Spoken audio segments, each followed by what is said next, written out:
kita sudah berbagai macam cara untuk berkomunikasi, Mas. Melalui Kopia, melalui Japri, ada beberapa teman Japri gitu. Oke. Tapi tidak ditanggapi dengan baik. Bahkan dari pengakuan teman-teman ketua Penggil, ada yang WA-nya tidak dibalas. Oke. Artinya komunikasi buntu, Mas, dalam tataran itu. Oke. Nah, kemudian komunikasi itu baru direspon setelah kami mengadu ke Kementerian Hukum dan HAM, mengadu ke DPR, mengadu ke MPR, Oke. dan kami dianggap lebay gitu loh, kok sampai ke sana. Nah, pengurus pusat kok nggak koreksi diri? Ini saudara-saudaraku kok sampai ke sana-sana ya? Kenapa kok nggak aku ya? Kan gitu. Kenapa? Kami ngeluruk datang ke sekretariat, Mas. Pernah kami datang ke sana pada saat itu. Yang di mana nih? Yang di Roxy atau di Minangkabau? Minangkabau. Oke. Nah, tetapi itu awal pijakan dari Rembuk Nasional. Oh. Awalnya di situ. Oke. Kami ngeluruk ke DPR. pusat. DPR, MPR, oke. Jadilah Rembuk Nasional. Ya. Oke. Nah, jadi DPR, MPR, kemudian kami ke pengurus pusat. Setelah itu baru setelah ke pengurus pusat kami ke Kementerian Hukum dan HAM. Dan itu pun karena Kementerian Hukum dan HAM juga memberikan respon. Pengurus pusat loh kok begini, saya dengar ribut-ribut kan gitu. Nah, baru kami diundang. Karena itu tadi, Mas, ada hal-hal yang nggak usah kita yang notaris ya, yang anak-anak kecil aja paham masalah hal begitu. Ini arahnya kemana gitu. Oke. Ya kan. Nah, jadi kalau kita itu sudah membuat ini aturan, ini norma, ini anggaran dasar, mau kita jadikan A, B, C, D, itu semua bisa kalau kita kewenangan ada di tangan kita. Iya, betul. Semua bisa. Betul. Kita mau arogan juga bisa. Iya. Nah, tapi yang menilai itu kan orang. Betul. Yang mencatat itu malaikat. Betul. Dan yang menghakimi di akhirnya nanti Allah. Betul. Nah, itu yang harus disadari. Harus dipahami gitu loh.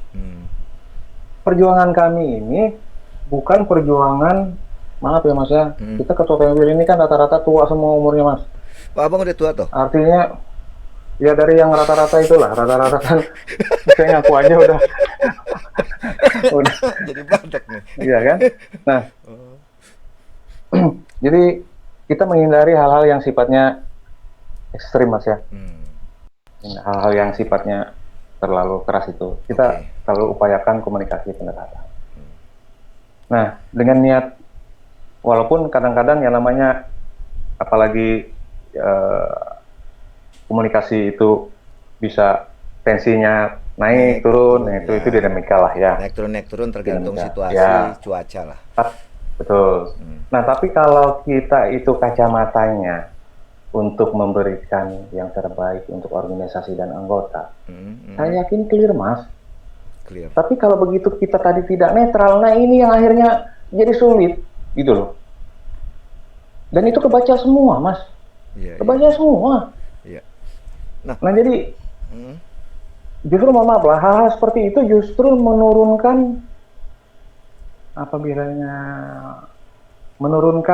kepercayaan anggota.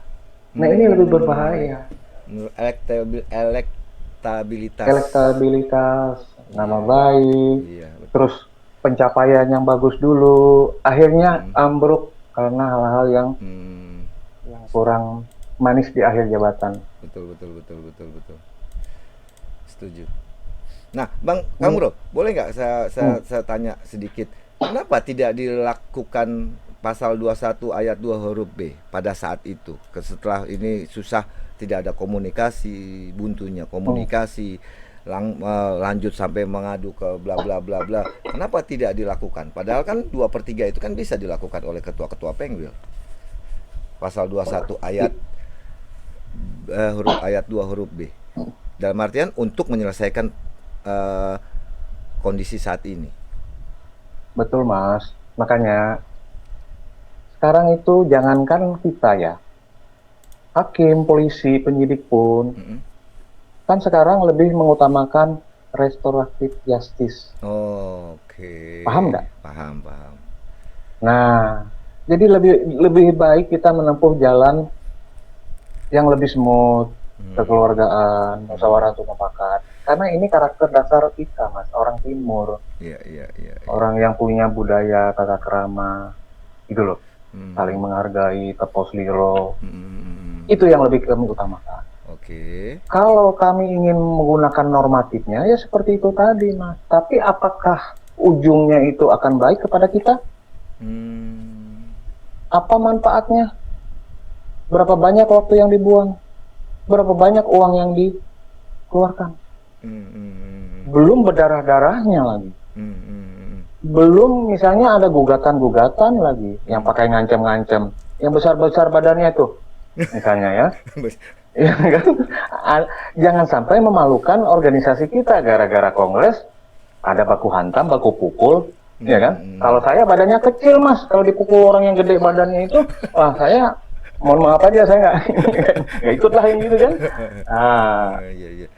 Walaupun kalau terpaksa saya akan membela diri. Nah, ya, benar lagi. Kecil-kecil cabai rawit, Mas. Kecil-kecil cabai rawit gitu aja. Pedes.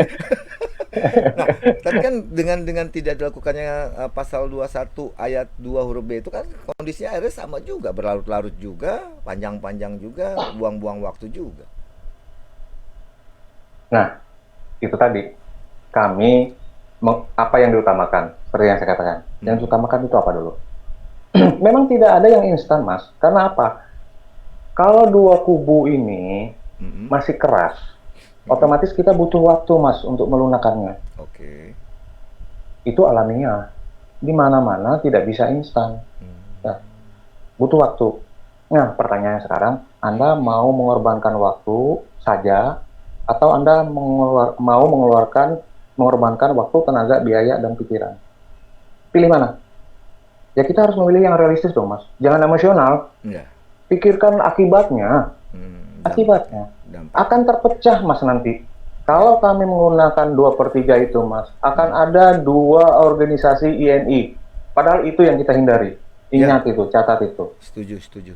Dulu mati-matian kita memperjuangkan Undang-Undang Jabatan Notaris itu. Bahwa Ikatan Notaris Indonesia satu-satunya wadah bagi notaris Indonesia. Undang-Undang Jabatan Dan itu kita pegang konsisten, Mang. Itu kita pegang konsisten. Nah, menerjemahkannya ya itu tadi, Mang. Di antara kami itu ada yang nggak setuju, tuh kan sekarang, nah gitu. Sekarang kan berlarut-larut tuh gimana? Nah sekarang kita diinjek-injek. Nah sekarang anggota kita daftar aja sulit, begini, bla bla bla banyak. Betul. Tapi apakah berarti gagal? Belum, Mas. Ini masih proses. Masih proses. Kita doakan aja, Mas, ya. Doakan aja supaya ada jalan keluar yang terbaik. Toh kita kapan waktu sudah menghadap ke kementerian. Kementerian sudah memberikan jawaban dengan surat tertulis. Lah, kami termasuk saya dari Penguil sudah meminta kepada kementerian untuk meminta secara tertulis untuk melakukan pengawasan. Melakukan pengawasan terhadap surat yang diterbitkan oleh kementerian itu terkait dengan Kongres ke-24. Karena dari konten, dari isi surat itu ada beberapa hal. Ada yang sifatnya perintah, ada yang sifatnya himbauan, ada yang sifatnya anjuran, ada yang bersifatnya wajib. Nah, hal-hal yang sifatnya perintah, wajib, harus, itu kan harus diawasi, Mas. Iya, setuju. Sudah dilaksanakan dengan benar apa enggak? Nah, itu yang saya suarakan kepada kementerian. Tuh, cara-cara seperti itu yang kita utamakan, Mas. Supaya jangan sampai, ya terus terang aja, semua itu kan kawan-kawan kita semua, saudara kita semua, Mas. Setuju, Pak. Setuju. Nah, itu nggak nyaman lagi, Mas, kita yang main pukul, main gugat, main apa. Nggak usah lah, bikin malu ya. Nah, kalau bisa baik-baik, kenapa enggak? Nah, terus apakah surat yang dikeluarkan Kumham itu sudah punya landasan hukumnya, Bang? Kalau nggak salah di Undang-Undang Jabatan Notaris nomor 2 tahun 2014 yang terakhir, perbaikan dari Undang-Undang tahun 2004 ya, kalau nggak salah, Di pasal 82 itu kan eh, Kementerian Hukum dan HAM belum mengeluarkan permen dalam artian untuk penetapan, pengaturan, pengawasan terhadap organisasi dilakukan oleh kementerian melalui peraturan menteri. Sedangkan anggaran dasar, anggaran rumah tangga itu sudah diatur di pasal 1, satu-satunya wadah. Kan gitu. Apa wadah itu? Pasal 2-nya Ikatan Notaris Indonesia. Pasal 3-nya itu kalau tidak salah kan tentang anggaran dasar, anggaran rumah tangga untuk meningkatkan dan sebagainya. Itu gimana, Bang?